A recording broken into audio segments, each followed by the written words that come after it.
يسقط عن يسارك ألوف وعن يمينك ربوات وأما أنت فلا يقتربون إليك بل بعينيك. يا حبيبي، هل أنت تقول أن اللغة العربية لغة مسلمين؟ هل أنت تقول أن اللغة العربية لغة كافرين؟ هل أنت تقول أن اللغة العربية لغة إسلامية وليس لغة مسيحية؟ هل أنت تقول أن اللغة العربية لا يجوز أن يتكلم بها المسيحيون؟ يا حبيبي، هل تقول كذلك؟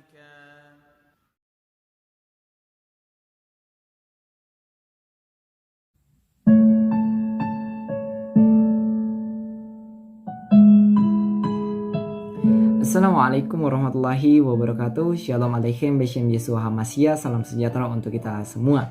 1 minggu yang lalu saya mengupload 3 video sekaligus, di mana video-video saya tersebut menuai banyak sekali komentar. Entah orang yang marah, orang yang positif, orang yang berterima kasih, orang yang maki-maki, pokoknya banyak sekali komentar pada saat itu. Tetapi sebelum saya lanjut, saya ingin mengucapkan banyak sekali terima kasih untuk teman-teman yang sudah mendukung video-video saya, sudah mensupport channel saya, sudah membagikan, sudah like, sudah subscribe. Saya ucapkan terima kasih banyak untuk dukungan Anda buat channel saya.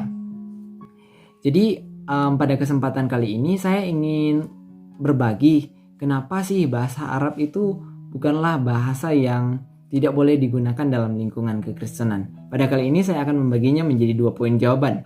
Dan tanpa berlama-lama lagi, ayo langsung saja ke jawaban yang pertama.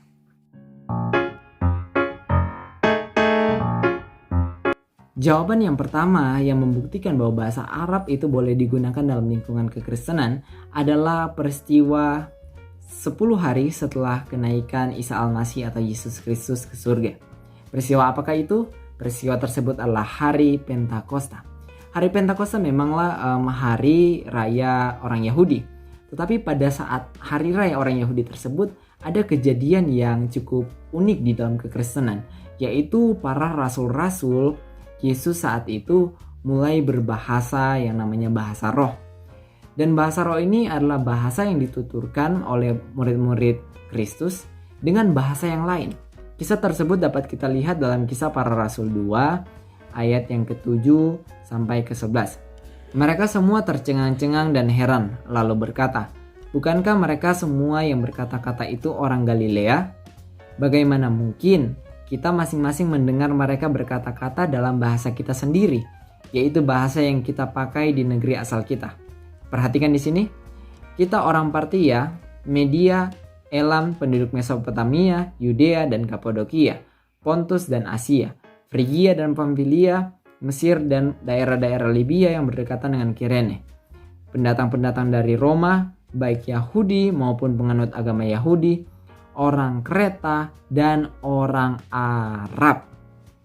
Kita mendengar mereka berkata-kata dalam bahasa kita sendiri tentang perbuatan-perbuatan besar yang dilakukan Allah.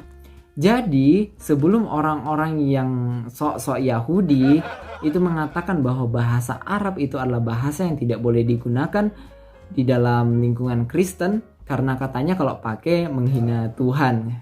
Ada-ada aja.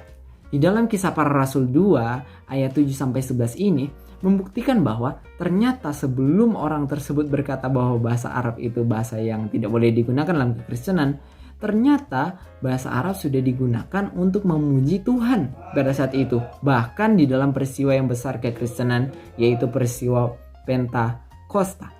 Artinya adalah ternyata bahasa Arab adalah salah satu bahasa yang digunakan untuk memuji Tuhan pada hari Pentakosta. Jadi apa yang terjadi ketika kita mengatakan Alhamdulillah bi ismi Yesus Al-Masih? Itu fine-fine saja. Oke, kita lanjut ke jawaban yang kedua.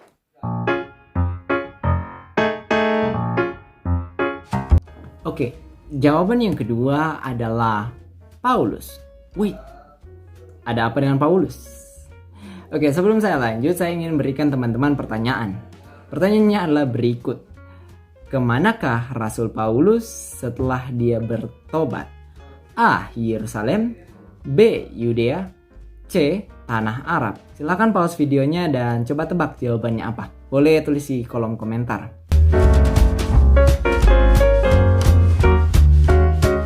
Oke, sudah selesai menebak jawabannya?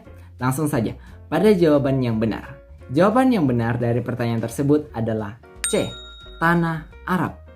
Loh, kok bisa Paulus ke Tanah Arab setelah bertobat? Buktinya apa? Buktinya mari kita buka Alkitab kita bersama-sama dalam Galatia 1 ayat 15 sampai 17. Dikatakan di situ, ini adalah surat dari Paulus, tetapi waktu ia, maksudnya Yesus, yang telah memilih aku sejak kandungan ibuku dan memanggil aku oleh kasih karunia-Nya, berkenan menyatakan anaknya di dalam aku, supaya aku memberitakan dia di antara bangsa-bangsa bukan Yahudi. Maka sesaat pun aku tidak minta pertimbangan kepada manusia. Juga aku tidak pergi ke Yerusalem, kata Paulus, dia nggak ke Yerusalem, mendapatkan mereka yang telah menjadi rasul sebelum aku, tetapi aku berangkat ke Tanah Arab dan dari situlah kembali ke Damsyik. Jadi teman-teman, kalau memang bahasa Arab adalah bahasa yang tidak boleh digunakan dalam lingkungan kekristenan, bagaimana mungkin seorang rasul yang menuliskan setengah dari perjanjian baru malah pergi ke Tanah Arab setelah dia bertobat, bukan malah ke Yerusalem? Apa artinya ini teman-teman? Ini mengindikasikan bahwa Tuhan kita, Yesus Kristus, Isa Al-Masih, juga memiliki hati dan cinta terhadap orang-orang Arab.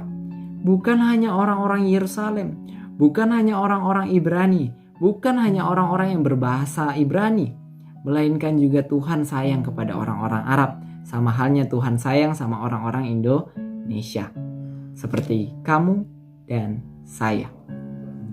Jadi kesimpulannya teman-teman adalah saya tidak ingin mengagung-agungkan orang Arab karena segala suku bangsa di mata Tuhan itu sama, termasuk orang-orang Ibrani. Mereka sama di mata Tuhan, sama setaranya dengan orang-orang Indonesia, orang Jawa, orang Manado, orang Batak, orang Maluku, orang Papua, orang Minangkabau, orang Malaysia, dan semua orang di muka bumi. Jadi teman-teman, di sini saya ingin katakan bahwa tidak perlu alergi, tidak perlu takut untuk menggunakan bahasa Arab. Ketika Anda mengatakan Assalamualaikum, itu tidak berarti Anda menjadi Muslim. Karena arti dari Assalamualaikum sama halnya dengan Shalom Aleichem. Ketika engkau mengatakan Insya Allah, itu sama saja dengan engkau mengatakan kalau Tuhan berkehendak. Karena bahasa Arab hanyalah bahasa. Bahasa Arab bukanlah milik Islam. Bahasa Arab itu miliknya orang Arab. Dan juga bisa dipakai oleh orang Kristen. Demikian penjelasan saya harap cukup jelas, dan saya ingin mengakhiri video kali ini dengan sebuah ayat di dalam Alkitab, yaitu di dalam Filipi 2 ayatnya yang ke-10 sampai 11. Dikatakan di situ demikian, supaya dalam nama Yesus bertekuk lutut segala yang ada di langit dan yang ada di atas bumi dan yang ada di bawah bumi, dan segala lidah. Perlu dicatat, lidah di dalam bahasa Yunani adalah glosa, di mana lidah ini juga bisa berarti bahasa. Artinya, dan segala lidah dan bahasa mengaku Yesus Kristus adalah Tuhan bagi kemuliaan Allah Bapa.